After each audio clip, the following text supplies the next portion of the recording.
reprend pour une nouvelle séquence parce que là, nous sommes le 17 juillet et donc ça signifie que j'ai eu un petit week-end de 3 jours qui a fait beaucoup de bien et qui m'a permis d'avoir une véritable boulimie livresque parce que j'ai lu plein de choses. Et j'ai lu tellement plein de choses que je vous ai pas pris du tout entre temps.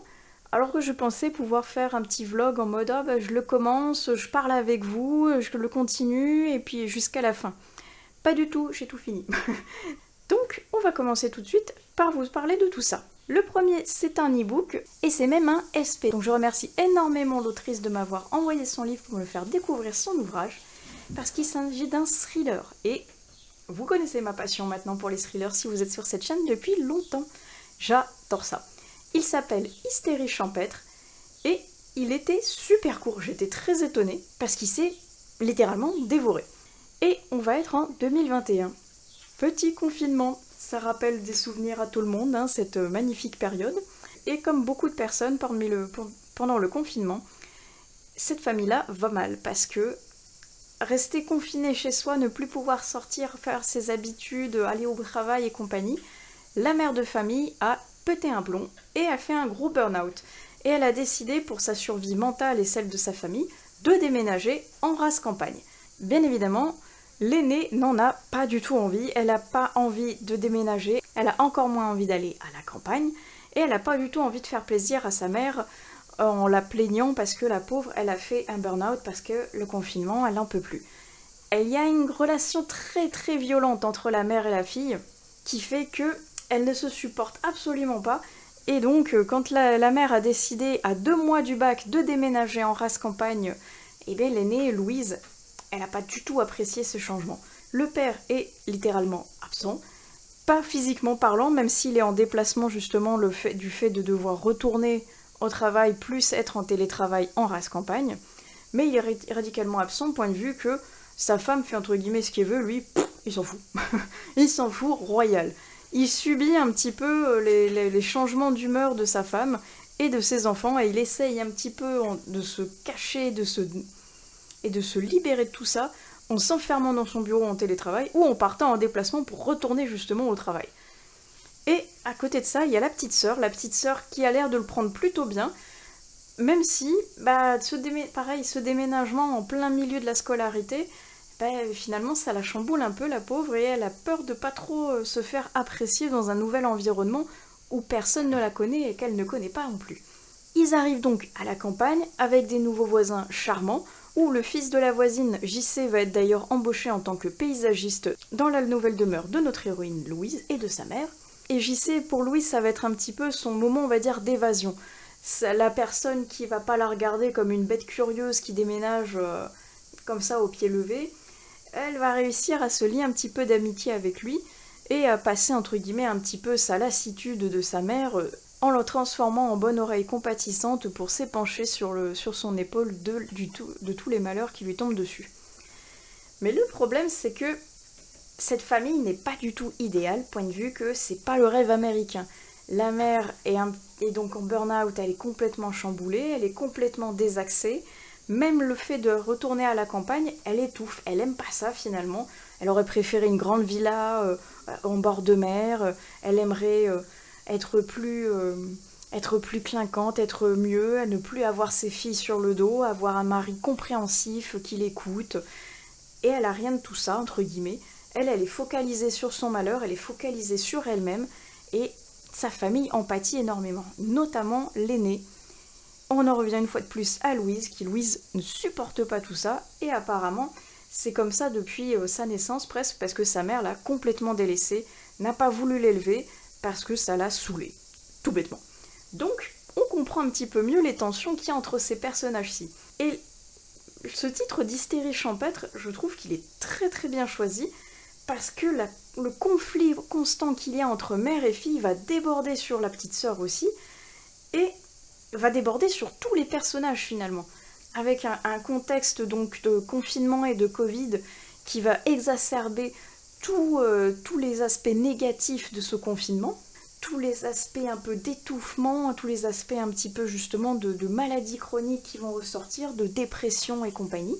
Et Louise, elle va en pâtir beaucoup et elle va se retrouver à devenir un petit peu malade, on va dire, elle aussi. C'est très bien joué, point de vue que justement tous les caractères sont exacerbés pour rendre le côté un petit peu dérangeant, un petit peu étrange, un petit peu, on ne sait pas trop qui est vraiment coupable, tout le monde a des torts, personne ne veut vraiment les réparer. C'est assez bien fait. J'ai bien aimé, comme je vous dis, c'est dévoré parce qu'il est très court, donc ça a été très rapide à lire. Et les chapitres courts font en sorte de lire toujours plus vite, mine de rien, parce que ça entraîne une lecture assez rapide. Moi j'ai trouvé ça très original, très sympa, mais la fin m'a laissé un peu dubitative par contre. Elle est très abrupte, elle laisse beaucoup de possibilités, et beaucoup de questionnements également. Alors c'est pas mal, il y a un petit sous-entendu de peut-être qu'il pourrait y avoir une suite, je ne sais pas trop, mais c'est vrai que la fin, est-ce qu'on est axé dans de la folie, est-ce qu'on est axé sur de la dépression, sur un burn-out dû au confinement qui a vraiment contaminé la famille complète?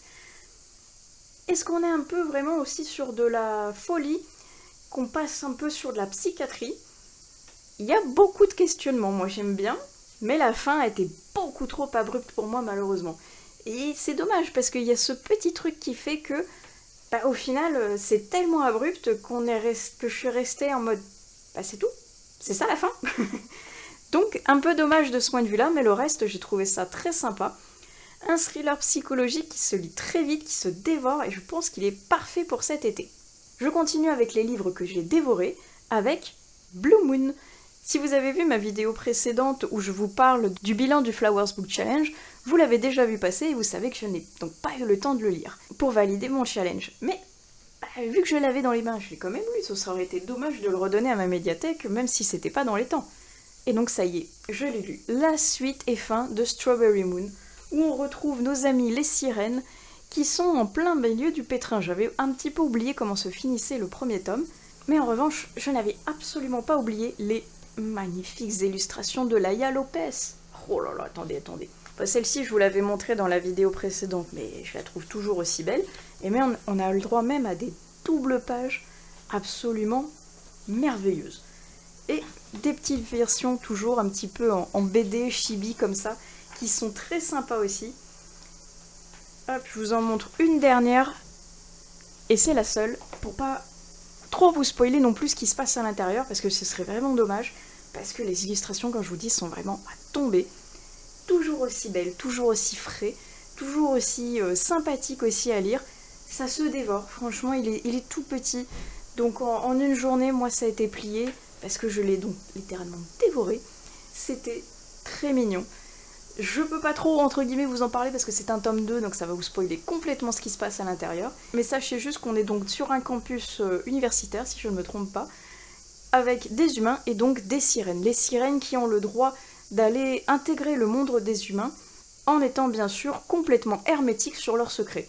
Et dès qu'il y a une fuite, évidemment ça va créer des soucis pour le monde des humains comme pour le monde des sirènes. Mais il y a des phénomènes un petit peu étranges qui se passent sur ce campus. Les élèves commencent à perdre la mémoire, à être un peu comme des coquilles vides, un petit peu comme des zombies, sans aucune raison apparente. Et les sirènes et les humains vont commencer à mener l'enquête. Et j'ai beaucoup aimé. Je trouve ça très mignon. L'héroïne est adorable. Elle est vraiment super chou. Moi j'aime beaucoup tous les personnages qu'il y a dedans. Et en plus, comme on a les visuels à côté, ça nous permet vraiment d'associer un visage à chaque personnage, un trait de caractère. Et c'est vraiment super sympa, je trouve, pour la continuité du récit, pour vraiment être imprégné à fond. C'est très mignon. Il est parfait pour l'été en plus, parce qu'on va parler de sirènes, de lagunes, de sauts dans les profondeurs, bref. Très mignon, il se dévore. Et franchement, je vois qu'il a été traduit par Sandrine Faoro. Et elle a fait quelque chose de super sympa. Ça matche parfaitement avec l'esprit qu'il y a dans ce roman, donc il est super chouette. N'hésitez pas, c'est vraiment la bonne période pour le lire. On continue avec un autre roman que je n'avais pas totalement terminé pour le Flowers Book Challenge, mais ça y est, c'est chose faite. Les enfants d'Aliel de Sarah Schneider. Je l'ai lu, enfin, et je l'ai trouvé super bien. J'ai mis beaucoup de temps à le sortir parce que ça fait très longtemps que je l'ai acheté et qu'il est dans ma palle et qu'il prend la poussière. Et il prend tellement la poussière qu'elle a le temps de terminer la saga, et j'avais même pas sorti le tome 1, hein, c'est pour vous dire. J'ai découvert cette saga grâce aux vidéos de Lynx, de la chaîne Linksoft, et je trouve à chaque fois que ces chroniques sont super bien faites. Elles sont très intéressantes. Il arrive à chaque fois à mettre le mot juste et le doigt sur certains éléments que, au premier abord à la lecture, c'est vrai que je n'en aurais pas spécialement fait attention. Mais il arrive justement à sortir le bon comme le mauvais sur chacune des lectures qu'il propose. Et des fois, c'est vrai que ses remarques peuvent paraître un petit peu acerbes, mais il est quand même très juste au niveau de sa chronique pour pouvoir aider l'auteur ou l'autrice à s'améliorer, entre guillemets.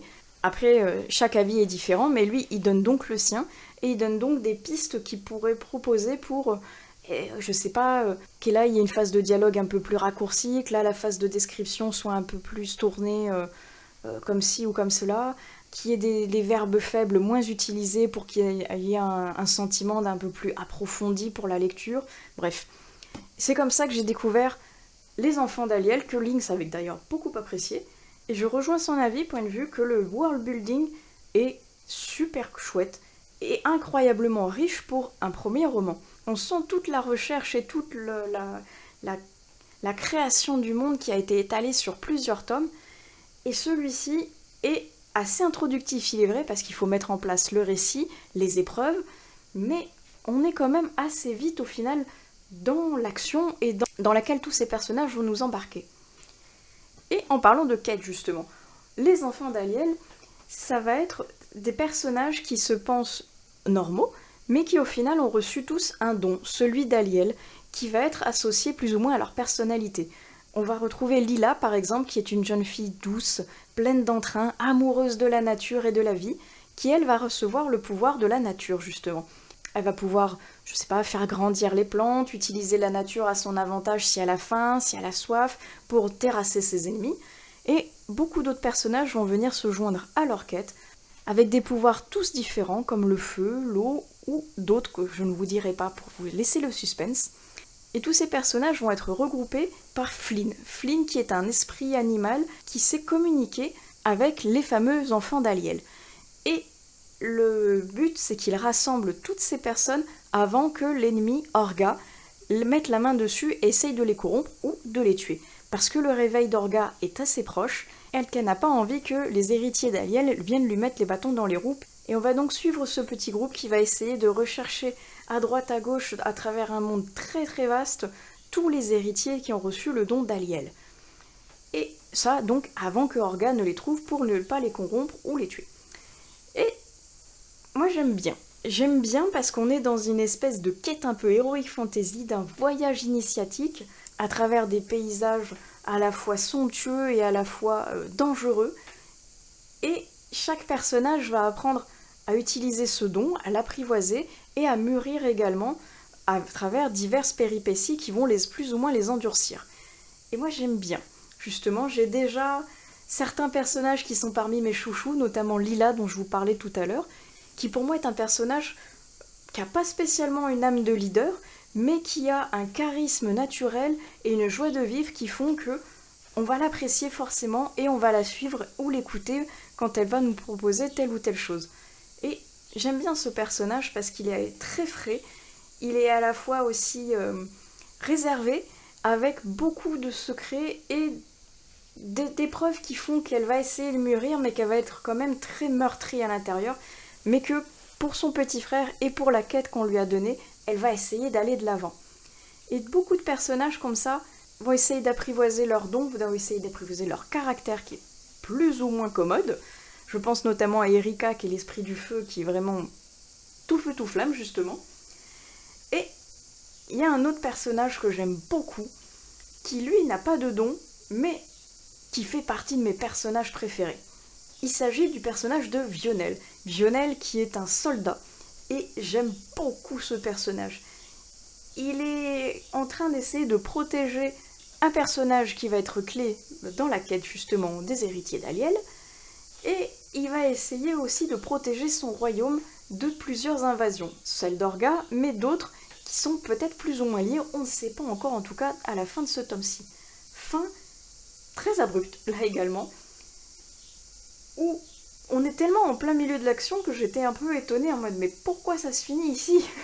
Je suis arrivée beaucoup trop vite à la fin et je m'y attendais vraiment pas. Et l'autrice, quand elle est venue discuter avec moi, elle m'a dit tu avais presque deviné. Le côté abrupt, c'est qu'en fait les tomes 1 et 2 étaient à la base faits pour être un seul et unique tome. Et elle a fait le choix, ou peut-être avec sa maison d'édition, je ne sais pas, mais en tout cas de les couper en 2 tomes distincts. Et c'est pour ça que la fin de ce premier-ci est terriblement frustrante. Heureusement que tout est sorti. Malheureusement, je ne les ai pas achetés les autres, parce que je me suis dit, je vais lire le premier, et si j'aime, je continue à acheter la série, et si j'aime pas, tant pis, je m'arrête là. Et j'aime bien, donc je vais acheter la suite que j'ai vraiment très hâte de découvrir, parce que cet univers me plaît, l'ambiance me plaît, et la fin, comme je vous dis, je veux savoir ce qui va se passer.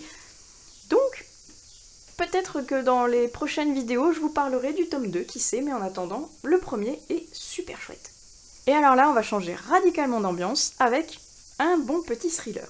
La Maison des Voix de Donato Carricci, publié chez Calman Levy dans la collection Noire, et c'est traduit de l'italien par Anaïs Bouteille Bocobsa.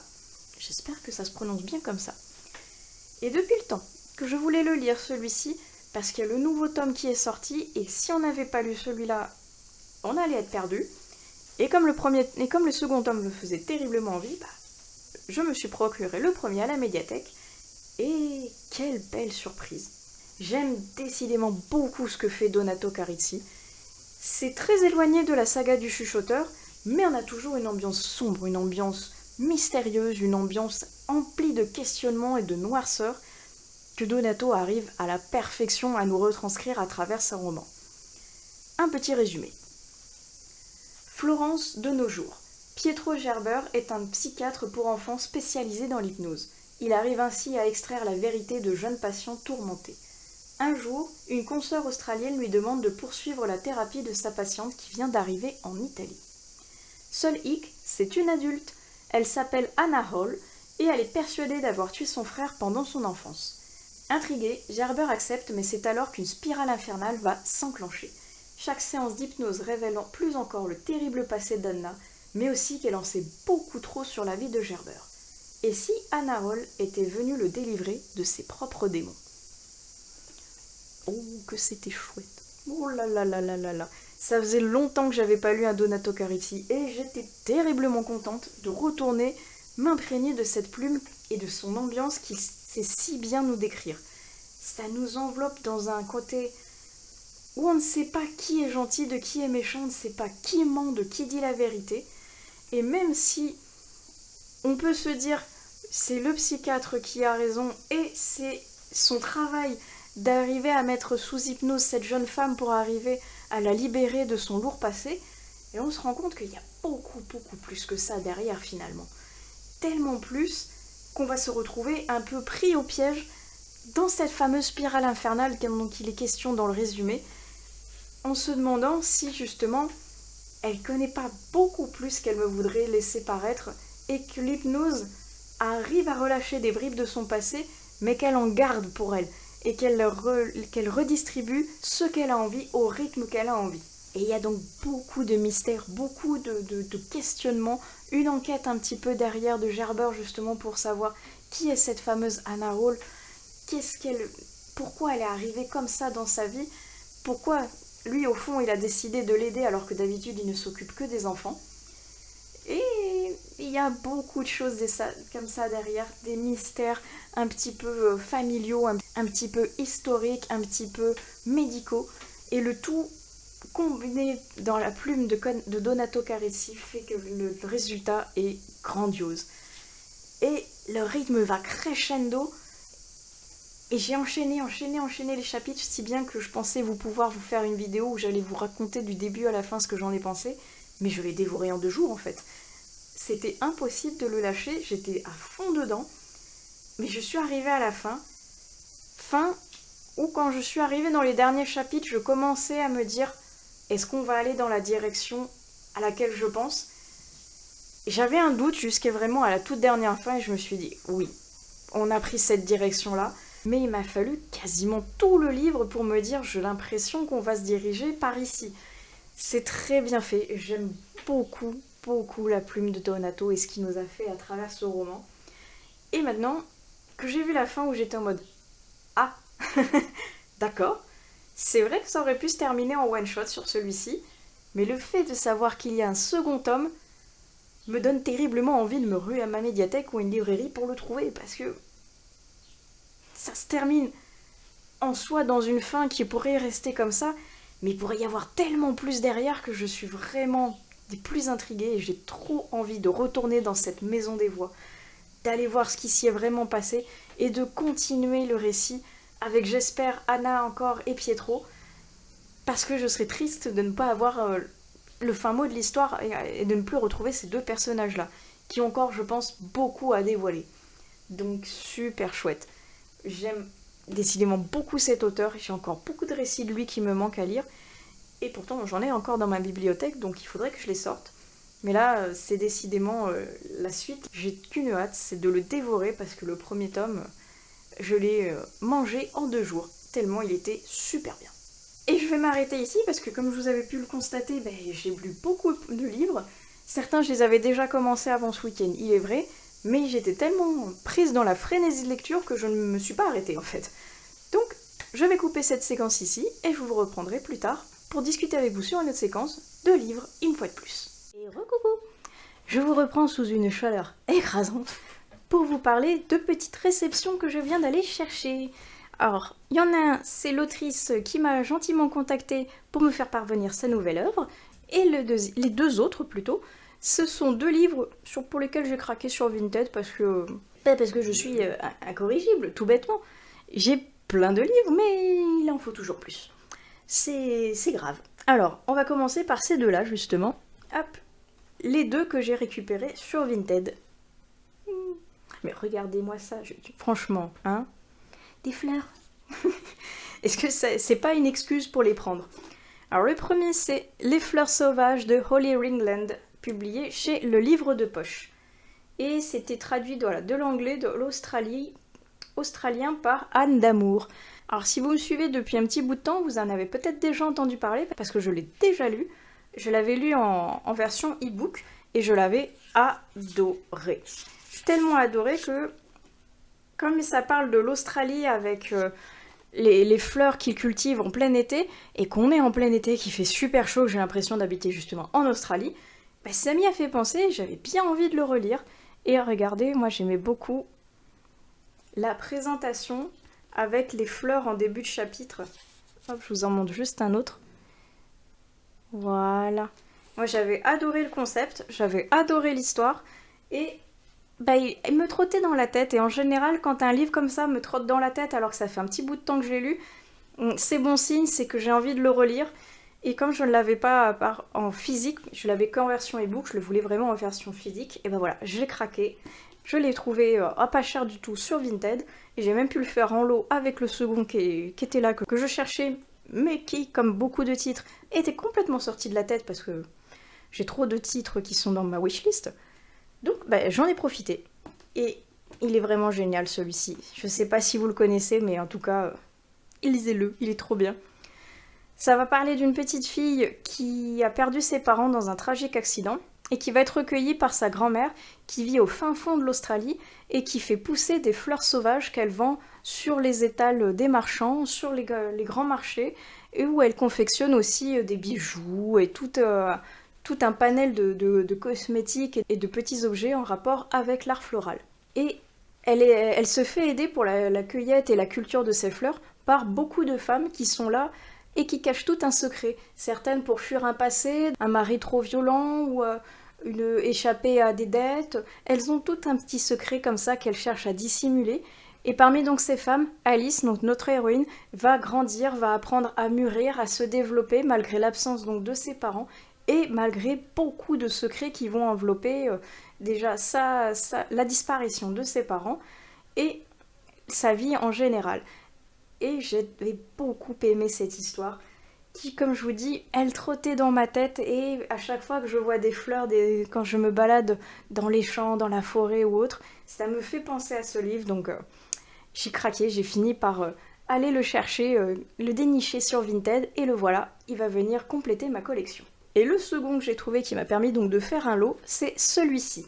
Les 5 parfums de notre histoire. C'est de Laure Margerand et c'est publié aux éditions J'ai lu. Et celui-ci, je ne l'ai pas lu, mais comme ça parle de parfum, évidemment, moi étant fan de parfum, étant fan de tout ce qui touche aux odeurs et aux fleurs, j'avais terriblement envie de découvrir ce titre. Et donc il me faisait très envie, je suis curieuse de le découvrir parce qu'on va suivre apparemment Charlotte qui est devenue anosmique après avoir perdu son bébé. Et anosmique, c'est quand on a perdu de manière totale ou partielle l'odorat. Alors, dans le monde des parfums, ça va être assez compliqué, donc je suis très curieuse de voir vers où cette histoire va nous mener. Et en tout cas, je suis déjà super fan de la magnifique couverture fleurie. Et le troisième, que donc j'ai reçu de la part de l'autrice, je ne peux pas tout vous dévoiler parce qu'il est secret, c'est un projet secret on va dire. C'est-à-dire que l'autrice nous a sélectionnés avec d'autres ambassadrices pour découvrir son livre en avant-première, mais il ne faut pas le dévoiler complètement. C'est-à-dire que je ne vais pas encore vous dévoiler ni le résumé ni la couverture, sachez juste que l'autrice c'est Stéphanie Manita. C'est l'autrice dont j'avais découvert la plume avec l'œuvre Les Inséparables qui était publiée aux éditions Cadaline, et je les avais beaucoup aimées. Elle réitère avec un nouveau roman, et j'avais postulé, j'ai été prise pour le découvrir, et il est là, et je ne vous montrerai que ça, comme quoi je l'ai reçu. Voilà. Je vous dévoilerai la couverture plus tard, et je vous en parlerai plus tard une fois que je l'aurai lu. En tout cas, je suis ravie de l'avoir reçu, j'ai vu qu'elle m'avait mis dedans aussi des petits cadeaux. Je vous montrerai tout ça en temps et en heure, mais en attendant, je suis ravie de l'avoir reçu, j'ai très hâte de le découvrir, parce que je sens qu'il va receler des choses très fortes. Je sais qu'il va y avoir beaucoup de trigger warning que je vous dirai dans les prochains vlogs. Comme ça, si jamais il vous intéresse, vous serez prévenu de ce qu'il y a d'un petit peu fort comme sujet à l'intérieur. Mais en attendant, il est là, il est beau. Moi, je l'aime beaucoup. La couverture, je la trouve super jolie. J'ai très hâte de le découvrir et de le commencer et de vous en parler un peu plus prochainement. Donc, je vais couper cette séquence ici. C'était juste, voilà, pour vous parler de mes réceptions. En attendant, moi, je vous laisse ici. Je vais aller ranger tout le bazar que j'ai mis. Et je vous dis à plus tard sur une autre séquence. Et recoucou tout le monde, j'espère que vous allez toujours bien. Je vous retrouve aujourd'hui pour la dernière séquence de ce vlog, je pense, parce que j'ai pas mal de choses à vous présenter, et une fois de plus, j'ai pas envie qu'il dure 8000 ans, que ce soit pas trop long pour vous, ni pour moi au montage. Alors je vais vous parler de lecture graphique et de romans, avec des très belles découvertes et des très belles déceptions. J'ai de tout, et on va commencer par les romans. Alors le roman, je vais vous présenter celui-ci. C'est ma lecture en cours, comme l'atteste mon petit marque-page. Il s'agit de Terreur dans les vignes, c'est de Peter May, c'est publié aux éditions du Rouergue, et ça a été traduit par Ariane Bataille. Et Peter May, j'aime beaucoup ce qu'il fait, parce qu'il met en avant un enquêteur écossais qui a un flegme de fou, qui a des connaissances incroyables, et qui arrive toujours à se mettre dans des situations délicates. Et j'aime beaucoup ce que fait Peter May. Et celui-ci, je ne l'avais pas lu, et comme je suis passionnée de tout ce qui est dans le monde du vin, de l'œnologie, et quand j'ai vu que celui-ci, je ne l'avais pas lu, je me suis dit c'était parfait de pouvoir me replonger dans ce que j'aime. Mais je ne vais pas vous en dire beaucoup plus parce que, donc, comme je vous disais, je viens juste de le commencer, j'ai lu 30 pages à peine. J'aime beaucoup ce que je lis pour le moment, j'aime toujours me retrouver dans cette plume atypique qu'a Peter May, retrouver la douceur de l'Écosse et le flegme de son enquêteur. Moi, j'aime beaucoup. J'ai lu également un SP qui s'appelle Alice, et je remercie d'ailleurs l'auteur pour me l'avoir envoyé. Et on va être dans un monde totalement chimérique, onirique, fantastique, qui m'a complètement déboussolée. Parce qu'on va suivre un personnage qui va se rendre compte qu'il a le don d'ubiquité et qui va réussir à projeter son esprit dans son autre corps qui vit à des milliers d'années-lumière de là, sur une autre planète qui s'appelle Aqualis. Alors j'espère que je prononce bien parce qu'il y a beaucoup d'accents sur les mots que l'auteur a inventés. Donc, il vit sur Aqualis. Et sur cette planète, il va faire la rencontre d'un autre Ubik, Alice justement, qui va lui apprendre tout ce qu'il doit savoir sur ce don, sur cette planète et sur les personnes qui peuvent également posséder ce don.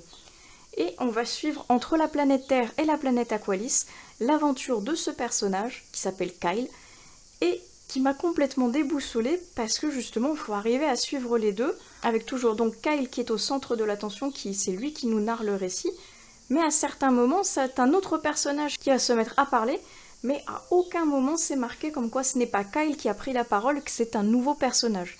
Et j'étais un petit peu perdue, point de vue, c'est pas Kyle, alors pourquoi il parle comme ça, je ne sais pas trop. Des moments ça m'avait un petit peu perturbée.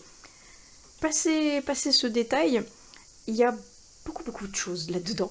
Beaucoup d'idées, beaucoup de science-fiction, d'aspects un petit peu fantaisistes comme ça, du don d'ubiquité sur une autre planète, avec des âmes sœurs qui peuvent être en rapport avec l'amour ou avec l'amitié, avec des personnages qui peuvent se trouver donc ce fameux don ou ne pas le comprendre. Et moi j'ai trouvé ça des fois un petit peu facile, point de vue que ce personnage de Kyle qui est un petit peu perché on va dire, parce qu'il apparemment il aime beaucoup tout ce qui est science-fiction, il en parle à longueur de temps, et il vit un petit peu dans son monde. Ce qui fait que quand il fait cette expérience de dédoublement, on va dire, de la personnalité, quand il se propulse dans son ubique sur la planète Aqualis, et qu'il raconte ça à son colocataire, et bien son colocataire lui dit « Ah ouais, c'est super cool, tu m'emmèneras sur ta planète ?» J'étais là, wow, la réception positive, mais incroyable. Je sais pas, ça m'a paru, je dirais pas aberrant, mais un truc fou en fait. Il y a ton meilleur pote qui est totalement sobre, qui te dit je viens de faire l'expérience du don d'ubiquité sur une nouvelle planète, et le gars il est là, ok, pas de problème, tu m'y emmènes. J'étais là, wow. Comment il a... What? Comment il a fait? Je retranscris ça entre guillemets dans la vie normale. Je pense que nos potes, ils réagissent pas comme ça, ils réagissent plutôt en mode t'en es à combien de verres, ou est-ce que tu veux que j'aille t'interner maintenant là tout de suite, ou ouais non mais c'est pas grave, retourne te coucher, ça existe pas, c'est pas possible.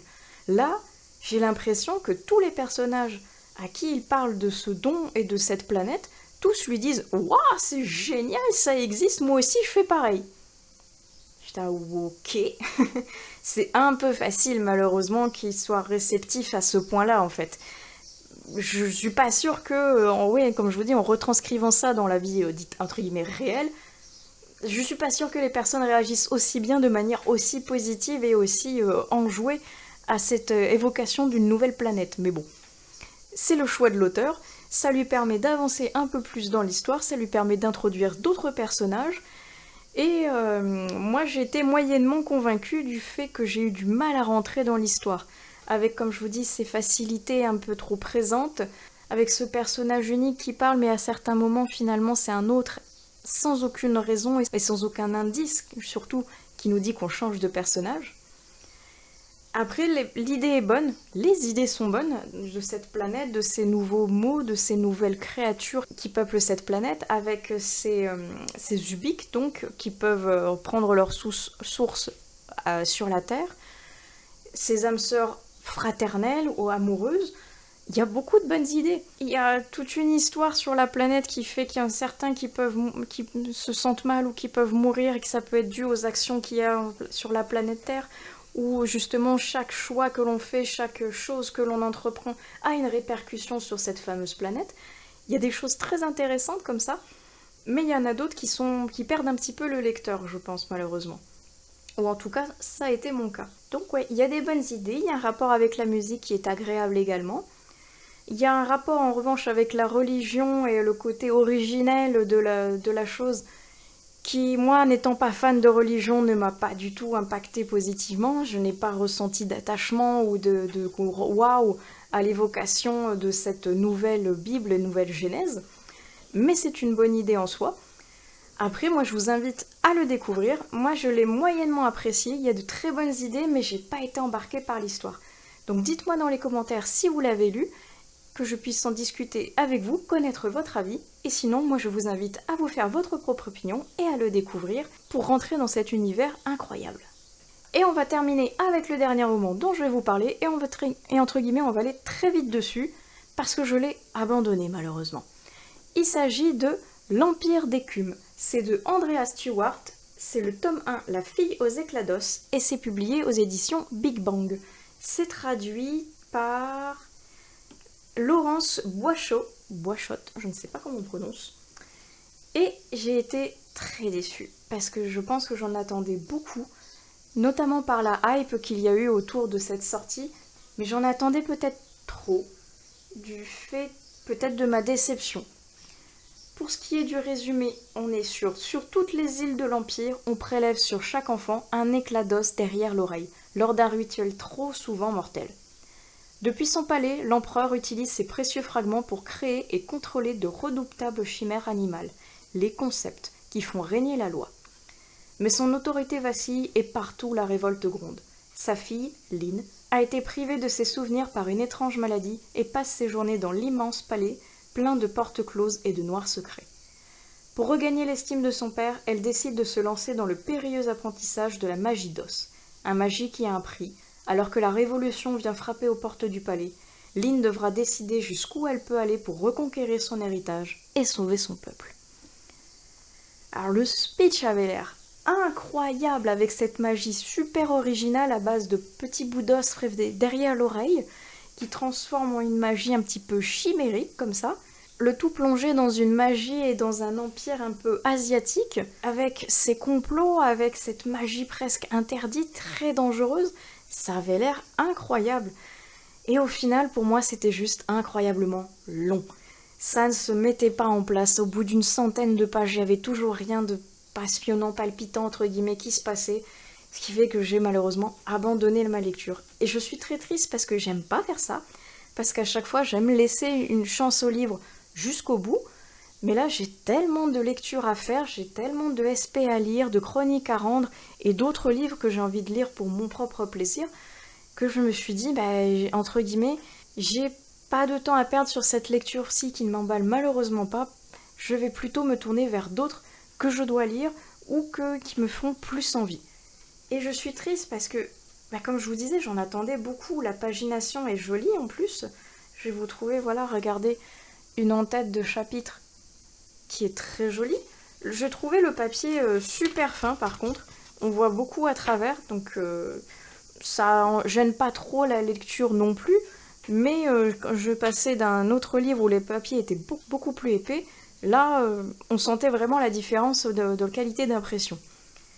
Et comme je vous disais, pour moi, c'était trop plat. Il y avait beaucoup de personnages, aucun qui commençait vraiment à faire quelque chose d'intéressant et qui était en rapport avec l'intrigue du résumé. Et c'était plat, ça se mettait pas en place et il fait presque 600 pages le livre. Donc j'étais là, au bout d'un moment, si ça commence pas à s'enclencher, ça va être long, hein, ça va être très douloureux à digérer, on va dire. Donc j'ai préféré malheureusement l'arrêter. Peut-être que je le reprendrai à un moment où j'aurai moins de lecture en cours, que j'aurai plus l'esprit un peu plus reposé, on va dire, un peu plus enclin à terminer ce livre, parce que j'aimerais lui laisser une chance. En plus, c'est le premier tome d'une trilogie, donc je me dis, peut-être que c'est juste le début qui est très introductif et qu'après ça va bouger. Je ne sais pas. Dites-moi dans les commentaires si vous l'avez lu, si vous êtes comme moi déçus, ou si au contraire je passe à côté de quelque chose qu'il faudrait que je persévère et qu'après ça démarre et ça devient vraiment très chouette. On va continuer avec les graphiques. J'en ai 3 à vous présenter, dont 2 déceptions. J'enchaîne les déceptions en ce moment, je suis d'une tristesse sans nom. Mais je ne sais pas, est-ce que c'est les choix de lecture que je fais? Est-ce que c'est le mood? Est-ce que c'est le fait que j'ai beaucoup de choses à lire et que je me mets entre guillemets un timing et une pression de fou pour tout gérer? Je ne sais pas. En tout cas, le roman précédent, ça ne l'a pas fait, et le manga que je vous présente, ça ne l'a pas fait non plus. Il s'agit de Libraire jusqu'à l'os. C'est de Honda, c'est publié aux éditions Soleil, et j'ai pas aimé.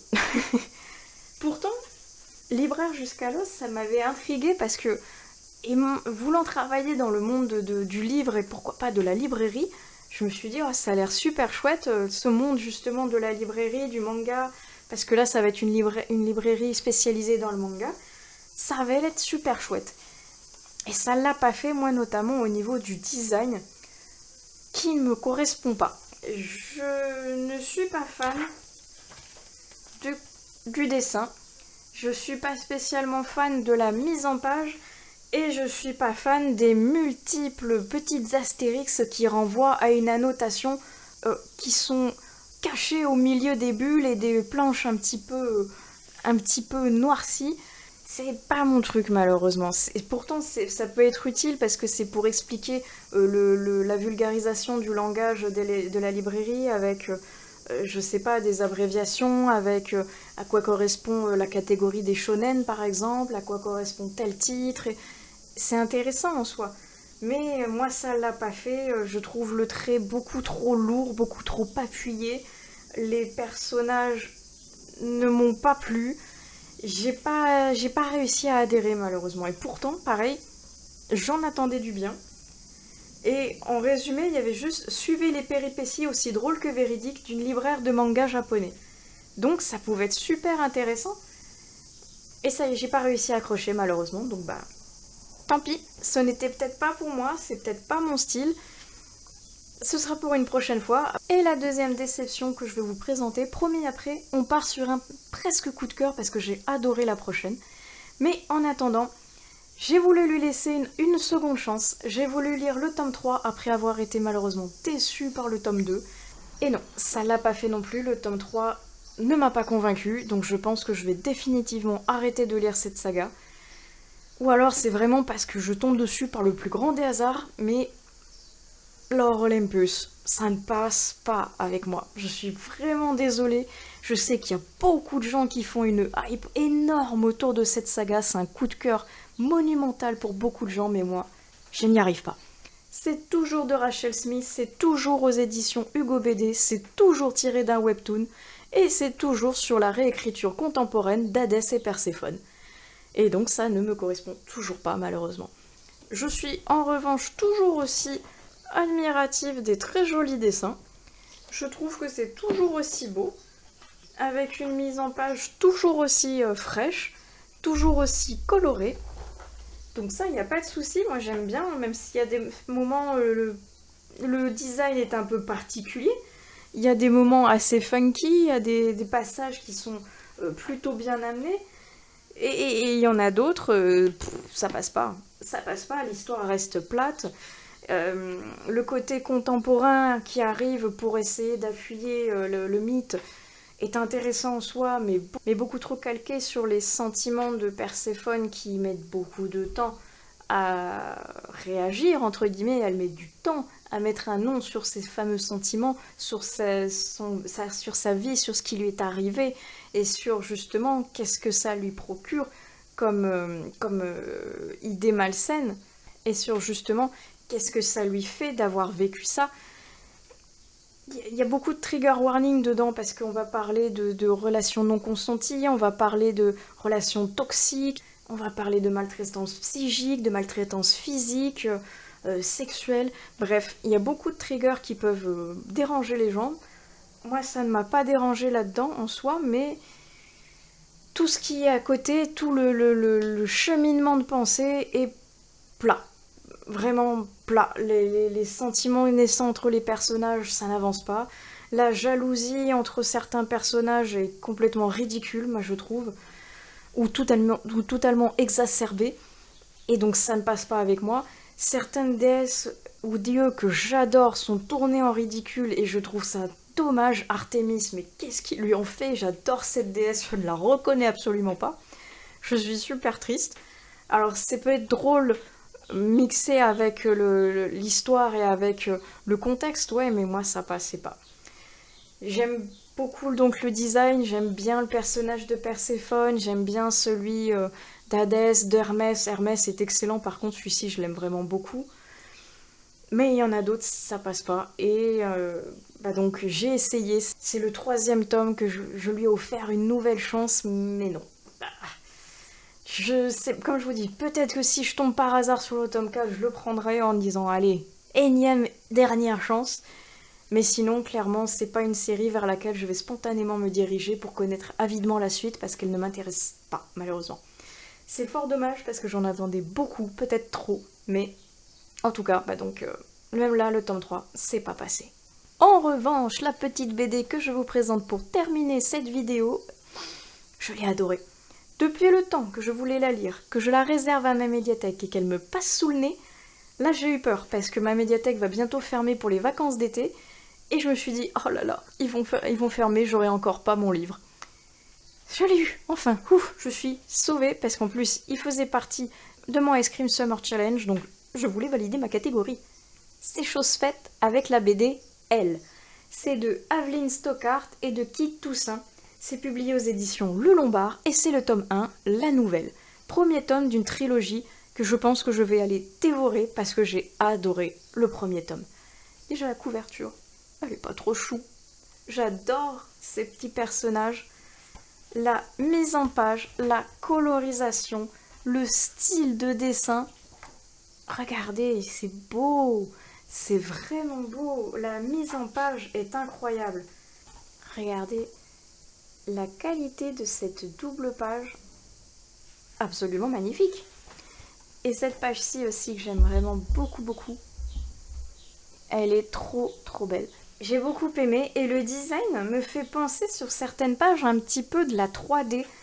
C'est très original, c'est très frais, c'est très coloré et c'est génial. Pour ce qui est du résumé, nous avons elle. Alors je pense que ça se prononce elle et pas Ellie, mais donc E2LE. C'est une fille un peu comme tout le monde, mais pas tout à fait comme les autres. Jeune fille pétillante et équilibrée, c'est tout naturellement qu'elle est intégrée dans une joyeuse bande d'amis dès son arrivée au lycée Mercury. Mais se doute-t-il qu'elle n'est pas seule? Elle serait même plutôt 5 personnalités hautes en couleurs et pas toujours amicales. Et on le voit sur cette couverture-ci, avec elle aux cheveux roses qui est donc la personne principale que l'on voit, celle aux cheveux violets qui est un petit peu le bout en train, qui fait des blagues, qui a une joie de vivre pétillante et communicative, la timide cheveux marrons, la déterminée cheveux blonds qui est à fond pour tout et qui est en mode victoire, et la très discrète et très silencieuse cheveux verts qui elle c'est un peu la personnalité qui ne dit rien, qui protège les autres par son silence. Et toutes ces personnalités sont en une seule et même personne. Et il y en a une autre qu'on ne voit pas tout à fait dans ce premier tome, mais qu'on sait instigatrice du réveil des autres. Et j'ai très hâte maintenant de lire la suite, maintenant que les autres, on va dire, personnalités sont réveillées, et qu'il y en a une qui manque, qui a l'air d'être une forte tête, une personnalité très importante. Je suis très curieuse. Alors, à voir si je me trompe dans les autres tomes, parce que pour le moment, elle est un petit peu perdue, avec des secrets qui sont autour d'elle, autour de son souci d'échange de personnalités impromptues. Je suppose qu'on va parler de TDI, en tout cas, moi ça me fait penser à ça, le trouble dissociatif de l'identité, avec un système de plusieurs identités, et qu'on va apprendre à connaître au fur et à mesure de la BD et des planches. Je suis très curieuse de lire la suite, parce que j'ai adoré ce premier tome que j'ai trouvé très frais, très sympathique, et qui appelle justement à dévorer les 3 tomes en une fois presque. En attendant, celui-ci est très chouette. J'aime beaucoup, elle, l'histoire, les personnalités qu'elle a, qui essayent de la protéger, de la faire mûrir, de la secourir ou de lui faire nouer des liens d'amitié, de la faire paraître plus forte ou plus émotive. Bref, j'aime beaucoup ça. C'est une très belle découverte et je suis contente d'avoir enfin pu mettre la main dessus parce que c'est vraiment très sympa. Et c'est avec cette jolie BD que je vais clôturer cette séquence et cette vidéo. J'espère que ce vlog vous aura plu. N'hésitez pas comme d'habitude à utiliser la section des commentaires pour qu'on échange tous ensemble sur ce que vous avez vu, sur ce que vous êtes en train de lire, ce qui vous a plu ou non. En attendant, moi je vous souhaite d'excellentes prochaines lectures et je vous dis à plus tard sur une autre vidéo des lectures de Pipin. Allez, ciao!